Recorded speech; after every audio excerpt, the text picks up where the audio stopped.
Alright guys, welcome back to 94.7 The Pulse, the voice for Geelong. It's me, Liam here, and I'm here with a very special guest, Thomas Dolby, who's currently in Louisville, Kentucky on his iconic 80s Recollections tour, which is a trip down memory lane for him through his greatest hits, some of his best album cuts, and just recalling all great memories of his music career. You can find tickets if you don't have them already at thomasdolby.com. Welcome to the show, and how are you doing? I'm doing well, Liam. Good to hear from you. Yeah, good to hear from you too. We did a podcast episode last year, which was great to talk about Prevailing Wind. As I mentioned on the episode, it was a great book and recommended it to some of my friends here in Australia. So it's been a great read, and they've seemed to enjoy it as well. Good. Glad to hear it. So you've obviously not doing this alone, as you would be mainly known for doing these days. You've opted for enlisting in two fantastic musicians, Gail and Dorsey on bass guitar and vocals, and multi-instrumentalist Andrew Lipk on guitars and vocals. How did you initially connect with these two musicians? Well, I actually met Gail on stage at a David Bowie gig that I was guesting on synth for in New York, and I think it was about 2000 maybe. It was at the Roseland Ballroom. And Bowie was in town. He was filming a show, or rather his son Duncan, who sort of later became a film director, was filming a show. And Gail at that time was Bowie's sort of right-hand person in the band, playing bass and singing with him, doing things like the Freddie Mercury part on Under Pressure and so on. And she's a great alto, sort of blues gospel singer and a very fine bass player. And then Andrew Lipka is from Philadelphia, which is up the road from where I live now in Baltimore, Maryland. He's a multi-instrumentalist, composer, orchestrator. And between us, we were previewing a new project that I have, which is a sort of symphonic show, combining some of my music with some iconic 80s music that influenced me, that I influenced. Stuff that I played on, like Foreigner and Bowie, Roger Waters, Belinda Carlisle, Thompson Twins, all sorts of stuff that I was involved in that I'm sort of weaving into this symphonic concert. Yeah, absolutely wonderful. Hence the symphonic movements as that's listed on the set list. So for those who've been to the shows, they'll know what that's all about. And I think you kind of explained it pretty well. So yeah, great. Yeah, so this is a long-term project. It'll be probably at least another year or so before anybody can hear it with a live orchestra. But in the meantime, we're sort of, working through it. I'm adding content, getting my shtick together because I do a fair amount of storytelling at the same time. And this is the first time I've really worked with sort of guest lead vocalists because I can't, there's quite a few female parts in there. I can't handle myself, and some higher male parts, which Andrew covers very well. And Gail is a really magical singer, and so every time she opens her mouth, there's a sort of collective gasp, from the crowd. That's beautiful. So they've allowed you, I guess, to sort of still play the great hits and sort of the deep cuts that you're known for, but able to help you in those departments where you can no longer reach. Yeah. Well, I mean, I could never reach these parts, but it enables me to cover songs that I was involved with on the keyboards, but or things that just were a big part of my 80s. Beautiful. Now, obviously, on the road so far, you've actually reconnected with a musician you actually worked with, Lene Lovich, which you composed the song New Toy for her EP in 1981. How was that sort of reuniting again, and especially on stage playing the song with her? Yeah, it was great. I mean, I've kept in touch with Lena over the years. It was a big break for me when she decided to cover my song, and it was a big hit in the UK. I don't know how it did down under. Also a big college hit in the States. So it sort of helped get me in front of a larger audience there, and sort of really paved the way for my solo career. So it was very nice to reunite with Lena. She's as energetic as ever. I think she's been out, since then with Devo and B-52s, which unfortunately I missed that show, but it would have been really one to see. Yeah, it was beautiful, and that hit actually did extremely well here in Australia. So even before we really knew you for She Blinded Me with Science, we knew you as the composer for New Toy. Yeah, I mean, there was this sort of brief period when, so Foreigner had a big hit with Waiting for a Girl Like You that had this very notable intro that I made. And Lena was out with her thing. I started to show up in the credits for other bands and so on. And so I think it really sort of laid the groundwork for my own thing. And then I think when music videos became a thing with MTV and its equivalents in other countries, that was what really broke me. And it was good timing because, my music didn't obviously fit into any particular radio genre. And, radio in the States ruled the day, but it was very generic. And so if you were sort of a crossover artist, they didn't really know how to, where to put you. And the same was actually true, I think, for bands like In Excess and so on that had a sort of funky edge to them and a little bit of R&B, but it wasn't as rockist as a lot of the sort of big hair bands of the day. And I think MTV videos were really the clincher for people like us because MTV wasn't as clearly sort of divided into different genres, and if you had a great video, it would get shown, and people didn't really care what format you fit. Mm. Which leads nicely into which was a song we didn't cover. I've got a list of a few songs that we initially didn't cover in the podcast, but I thought great time to bring them out because some of them are a lot of the staples of your sets, including "She Blinded Me with Science." How did that all come about in 1981, 1982 when you were recording in the golden age of wireless? Well, I'd done the golden age of wireless and it had come out in the UK, and it got great reviews and won a couple of awards and sold about 3 copies. And afterwards, I went in the studio to record a new double A side single, which is "She Blinded Me with Science" with one of our submarines. And the record company loved it and decided to put it out as a single, but they didn't have an album, to back it up. So they decided to repackage the Golden Age of Wireless, take 2 of the older songs off and put the 2 new ones on. And at the same time as doing that, music videos were really becoming a thing. And I'd always sort of fancied myself as a bit of a filmmaker. And so I actually wrote the storyboard for "She Blinded Me with Science" before I had a song. Got my record company to agree to let me direct it and gave me a budget for it. And they sort of said, "Well, this storyboard is great, but where's the song?" And I said, "Oh, I'll bring it in on Monday morning," and went home for the weekend and sort of whipped off the song. Yeah, so that was really a sort of turning point for me because it sort of introduced me to more of a mass market audience and opened the doors for lots of other things. Quite frankly, it's like I wasn't going to sort of cookie cutter out a bunch more. She blinded me with synchronicity or whatever type sort of cookie cutter follow on singles. A lot of my own stuff, the deeper cuts, are sort of a lot more personal, a lot more atmospheric, cinematic, if you like.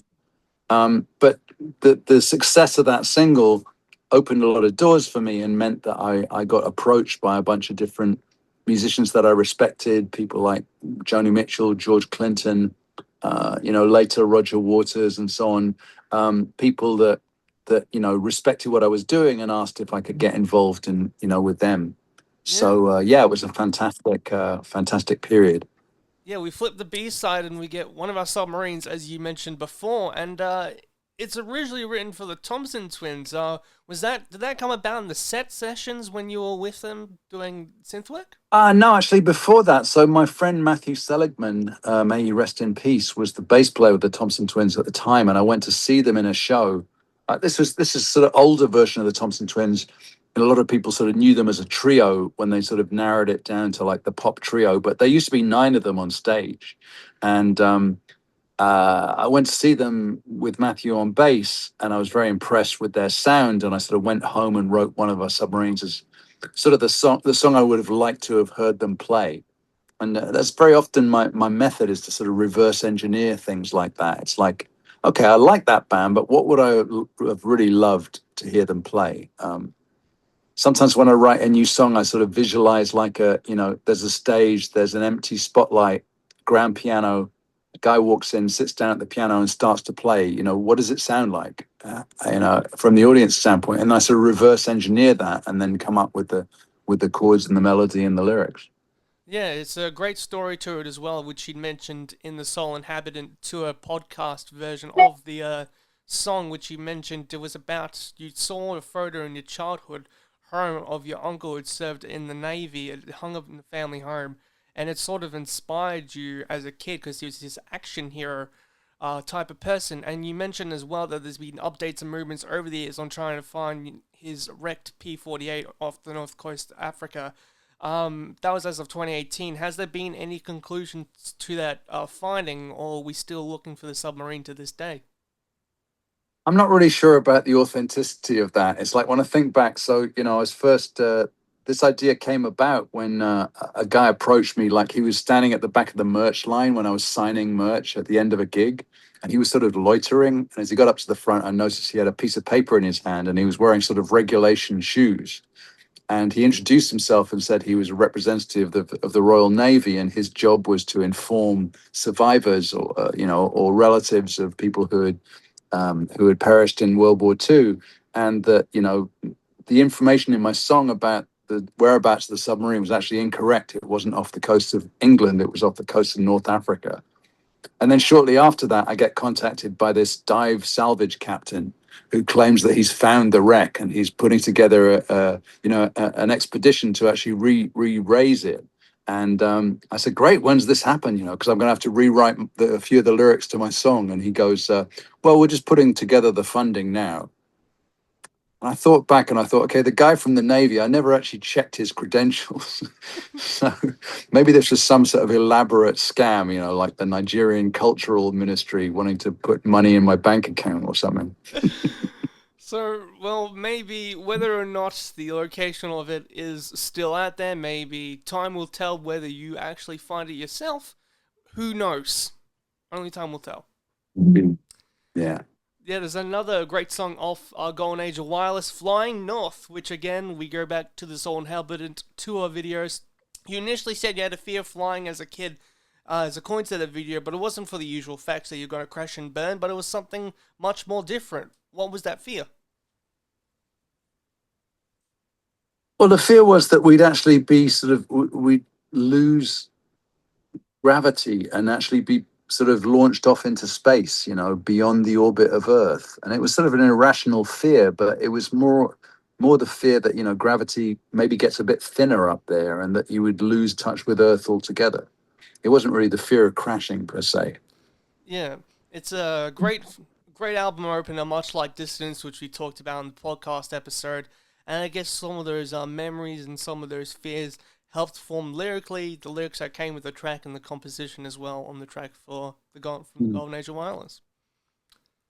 Indeed, yeah. So I mean, there's a lot of great stories from back then, and there's always been, storytelling and sort of narrative in my lyrics. I'm not much one for the sort of conversational "Ooh, baby, I love you," type songwriting. I've done a bit of that in the past, but I was always into natural phenomena, new technologies, sort of dystopian alternative realities.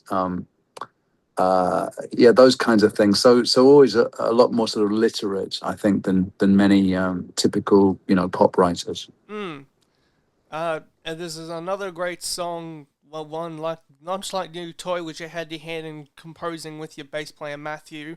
Was initially when you had done the song around 83, 84, was known as Puppet Theatre in your camps, but it was also known as It's All in Mr. Magic's One, which was done for the hip hop group Houdini. Looking back, I guess, on the song for them, what was it like writing something different for a completely different genre to what I guess, people would expect you to be associated with?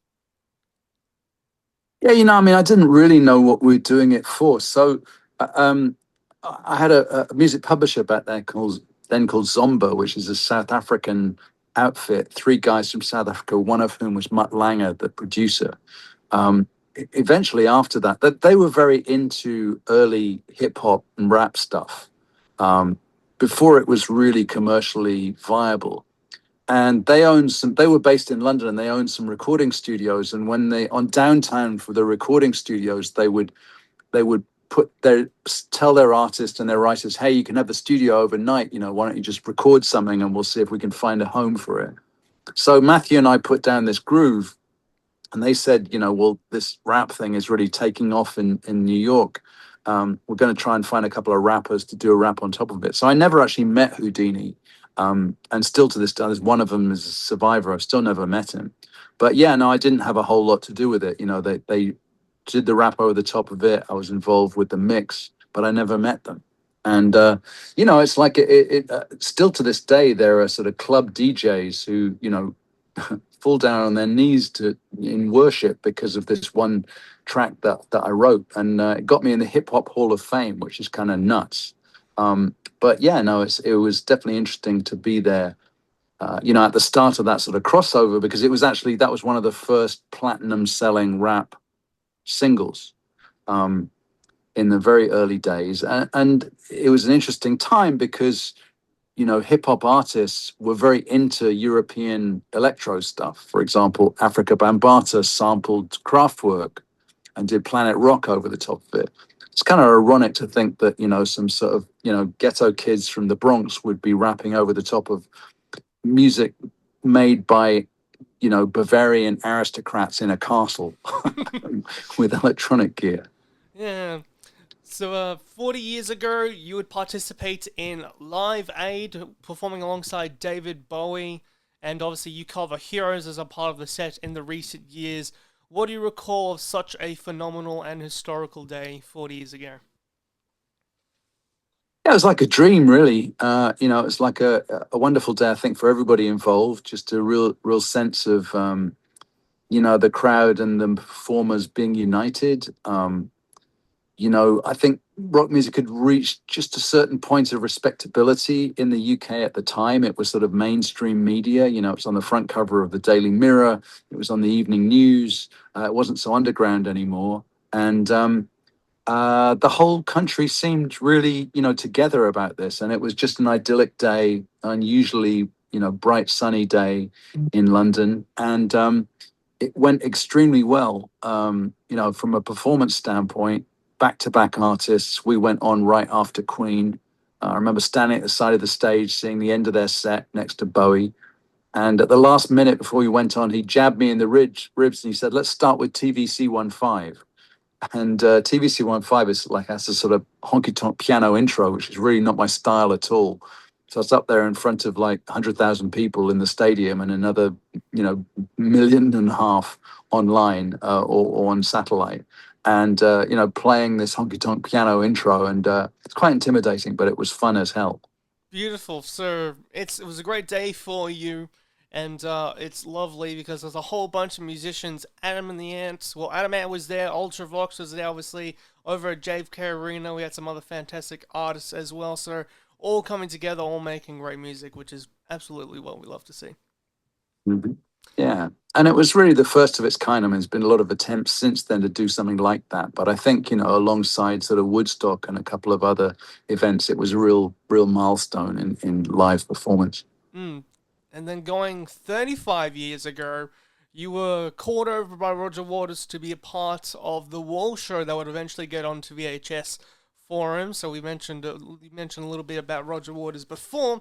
What was it like sort of being a part of one of the most iconic double albums being played live with him 35 years ago?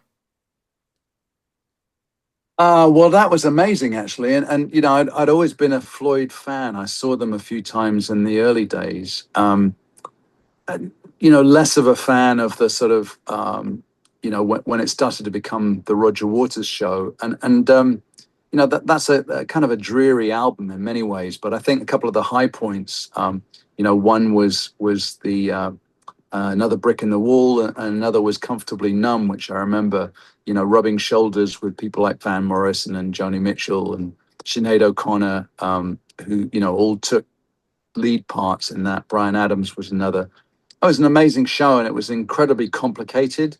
There were pyrotechnics, there was, like abseilers, there was like a Red Army choir, there was the Scorpions coming on in a limo, there were motorbikes, documentary film crews, and everybody was tripping over everybody else. and all of this was in a location which had been, built over the top of, the sort of Hitler's, wartime uh, HQ was, right underneath the Potsdamer Platz there, and they had to actually scan it for unexploded devices before the show, and they found, Third Reich banners still on the walls down there in the tunnels. It was pretty bizarre. But no, that was an amazing moment, and my part was to play the teacher, and so I was hanging from the wall about 60 feet up in this puppet suit, screaming at the top of my voice in a Glaswegian accent. That's beautiful. And you do the solo in Another Brick in the Wall Part 2, I believe, on Keto. Yeah, yeah, I had a guitar. It's one of the earliest wireless MIDI keyboards, and I did a little duet there with Cyndi Lauper, which was pretty interesting. Yeah, wonderful. Going back to the very right start of your career, you had an early single called Leipzig, which was produced on a boat in the Netherlands by Andy Partridge from XTC. How did you initially meet Andy?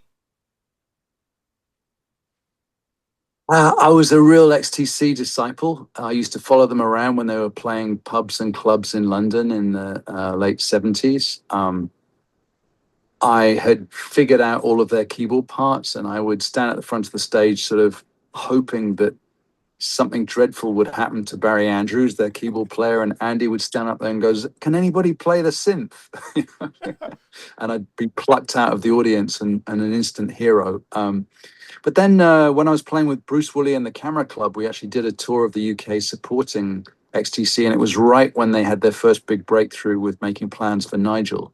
So I got friendly with Andy then, and uh, when Barry Andrews eventually left the band, I had visions of stepping into his shoes, but Andy went and hired another guitarist instead, a very good guitarist, but no more keyboards. He was sort of messing with keyboards himself, and he wanted to. But I think he's said in interviews since then that, two eccentric, loony, creative types in a band was too many. So I was not in the running after all. Yeah, it's a great early song, and I myself am an XTC fan. I've met Barry's replacement, Dave. He's a great chap, and I met Cole Moulding as well. So, much like you, I'm much a disciple of XTC as you are. Yeah, and I've got a feeling that Terry, their original drummer, moved to Australia and is still living there. He's moved back. Oh, has he? Okay. So, yeah, What, back to Swindon? yeah, he's moved. No, he's moved back to England as a whole. So I think he's been doing the EXTC project, which is that quartet band that he's been doing over the past few years, where he's been playing the music of XTC. He's been in America, Okay. Okay. so Got it. maybe Yeah, cool. maybe something to check out. It would be. Yeah. I mean, I wish, I feel bad for people that are XTC fans that never got a chance to see them live because they were fantastic live. And Andy was the most amazing frontman. It's very sad that, he couldn't carry on with it, for sort of personal reasons. But I have great memories of seeing them live. Yeah, and he would obviously lend his talents on Europa and the Pirate Twins on harmonica. What made you decide to add him onto the record and put his parts in for this beloved hit? It's a no-brainer, really. Just great to do it. And he refused to ever be paid for it, and he just did it because he liked my music. So I'm very flattered. Wonderful. Well, we'll close out today's interview with Thomas Dolby's mixtape. So I've got three topics that I put into this mixtape to bring it out. So we'll start with a song from your catalogue that you are most proud of. Oh, Oceania. Beautiful. We'll go for an album that you enjoyed that people should listen to. Yeah, indeed. So this is what, another choice? Yes, another choice. Choice two. Okay. That's why people fall in love. Okay. From 1992's Astronauts and Heretics. Great song. I love that one too. Ooh. And favorite artist that you enjoyed listening to growing up that shaped your music? Kraftwerk. A great choice. Thank you, Thomas Dolby. Say, Oh, say Europe Endless. that great choice as well. Thank you, Thomas Dolby, for doing this for 947 The Pulse, the voice for Geelong. You can get your tickets, as I said earlier, at thomasdolby.com. Enjoy the show at Louisville, Kentucky. And check out they craft the baseball bats. All right. Thanks a lot, Liam. All right. See ya.